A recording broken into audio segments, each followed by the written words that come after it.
You are watching the press preview, a first look at what's on the front pages as they arrive.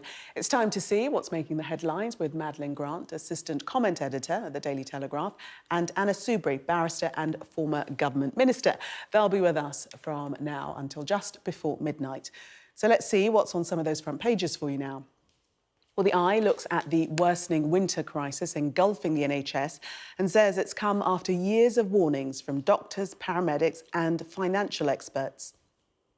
The Guardian speaks to the leader of the Nurses' Union, the RCN, who accuses Health Secretary Steve Barclay of what she calls bully boy tactics, unwilling to negotiate with a woman who represents a largely female workforce. The Telegraph says the strikes by nurses next week will mean the cancellation of 15,000 hospital operations.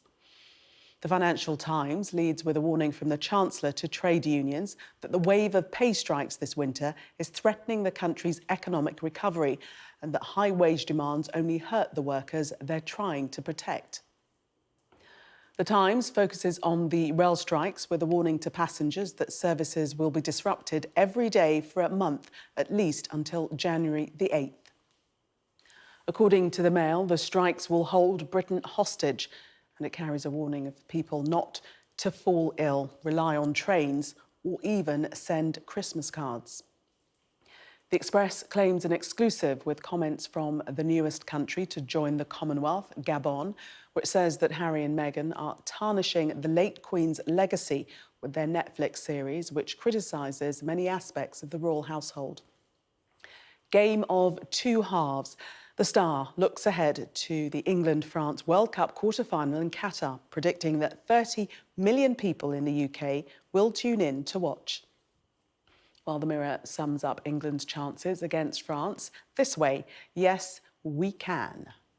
And finally, The Sun urges the England team on with this headline: now let's make French toast, lads.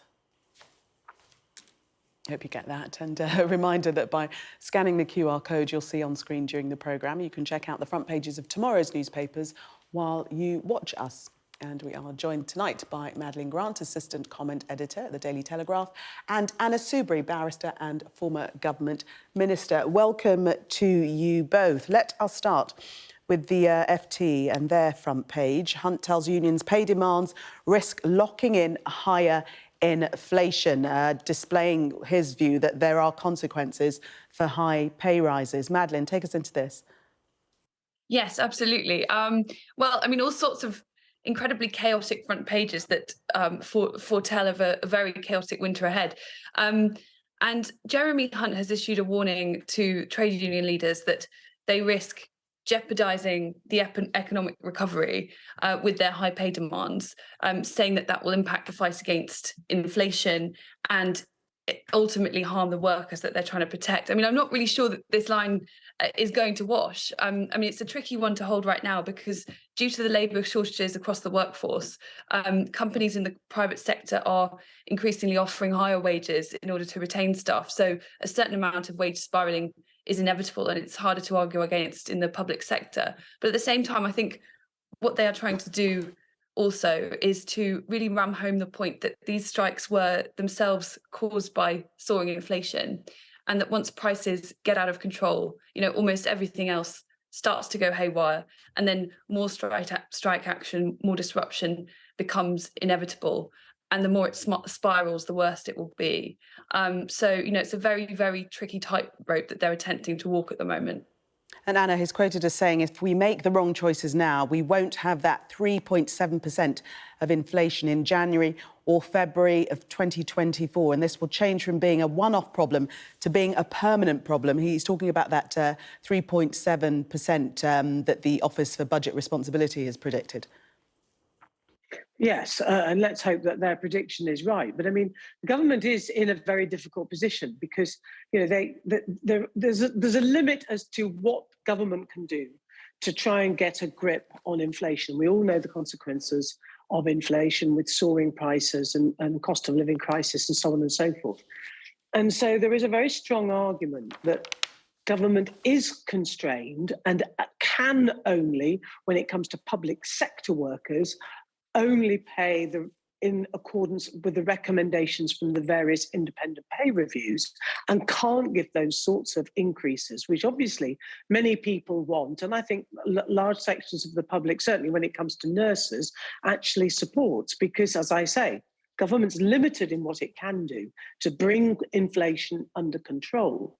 And one of those things is making sure that those people effectively it pays don't have increases over the rate of inflation.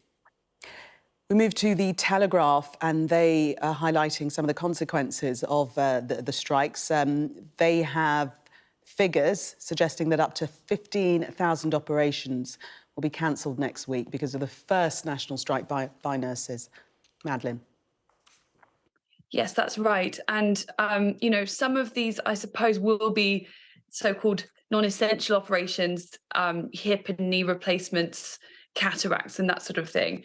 But another important statistic in the article there is that the fact that of the 7.6 million people who are now on an NHS waiting list, 400,000 of them have been waiting for more than a year, which is absolutely devastating and actually feeds into what we were talking about earlier with Jeremy Hunt and the inflation there, that there are so many people who cannot re-enter the workforce because they are waiting on an operation. So that there's kind of chaos that creates further chaos in other parts of the economy.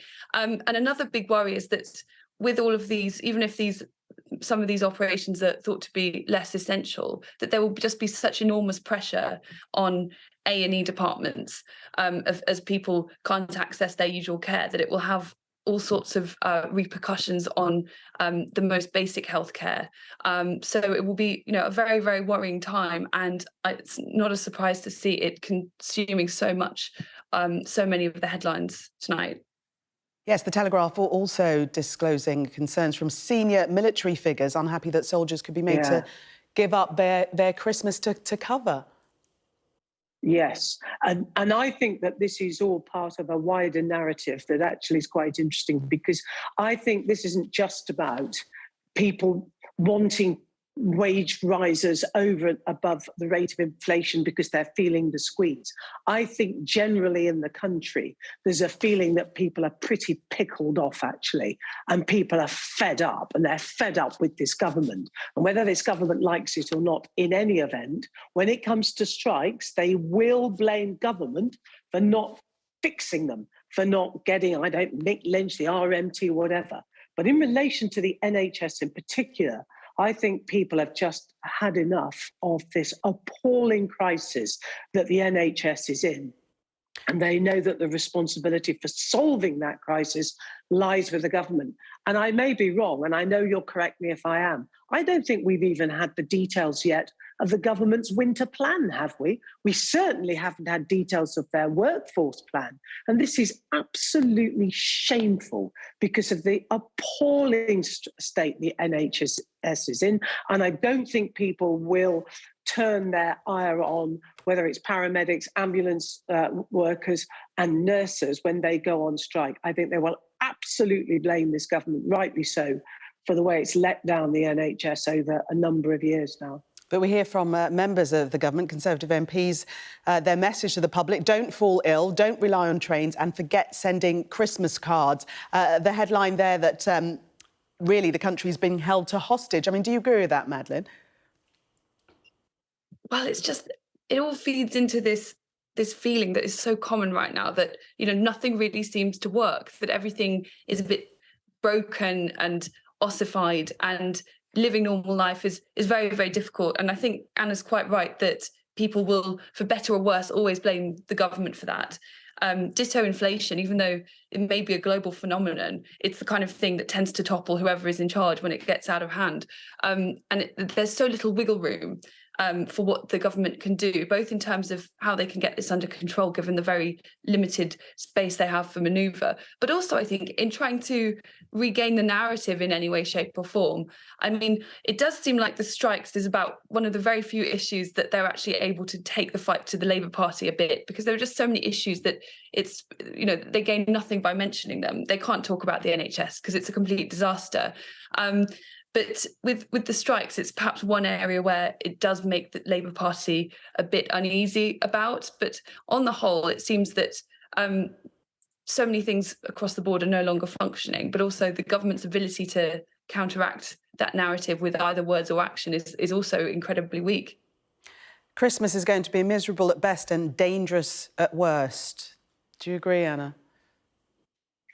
Well, I mean, it's not great, is it? But I think the Mail, using these expressions like, we're being held hostage and all the rest of it, I don't think that resonates with the British public for, I think, reasons that Madeline and I both agree about, actually.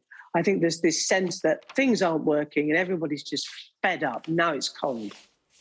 It's pretty grim and miserable, and people are fed up. And they're right to be fed up, because there's been a miserable failure by this government over a number of years of gross incompetence and a complete lack of trust, and people have just had enough. Anna, Madeline, thank you so much for that moment. We are going to take a break, and tomorrow's Sun looks ahead to tomorrow's football with the headline, "Now let's make French toast, lads." Can we talk about that and more when we come back?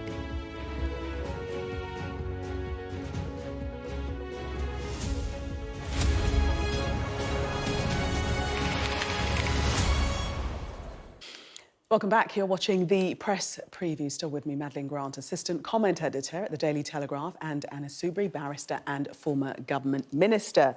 It is a game of two halves, Anna, but will we be celebrating at the end of them?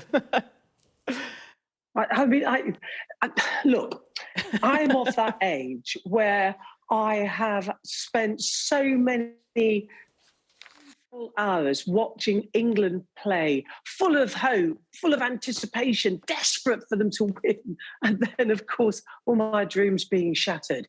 But who knows? Because it is the most extraordinary World Cup. I mean, setting aside the appalling human rights of the Qatar government, putting that to one side, as games of football, as a tournament, it's just been brilliant. And the two games that some people were watching tonight, I obviously was concentrating on getting ready for my appearance on Sky News.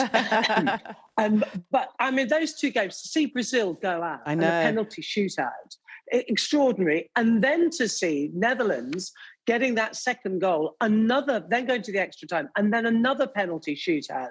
But Argentina finally came through. So I don't think I could cope like most people with a penalty shootout, but we're all set up. There you are, the mirror. Yes, we can, because, of course, England's playing France tomorrow. Goodness knows, by the way, what people in Scotland and Wales think about all of this. But they do reckon that in England, there is going to be a very high turnout of people watching it on the telly, probably because at the moment we're all a bit hard up.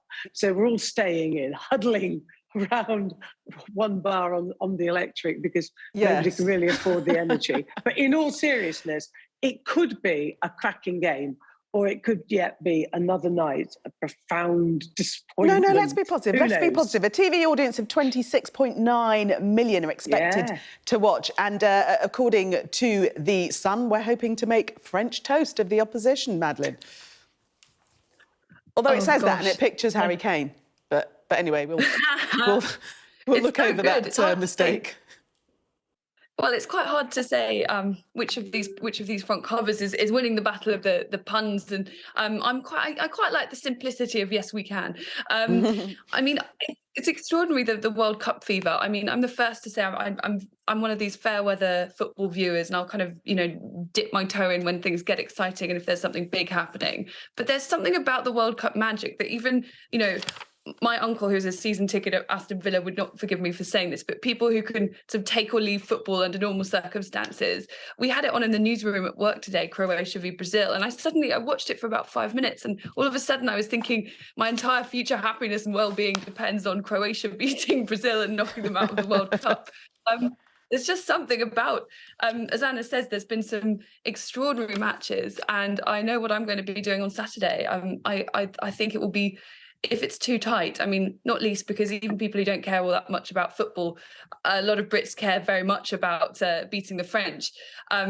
I think that it will be, I'm not sure I could cope emotionally, physically, mentally if it becomes too tight. I'll have to leave the room or something. Yeah, I'm getting quite anxious now just talking about it. But I agree wholeheartedly with Anna. not penalties. That is the worst. They're not penalties. Please, no. No, please no. Anna and Madeline, for the moment, thank you.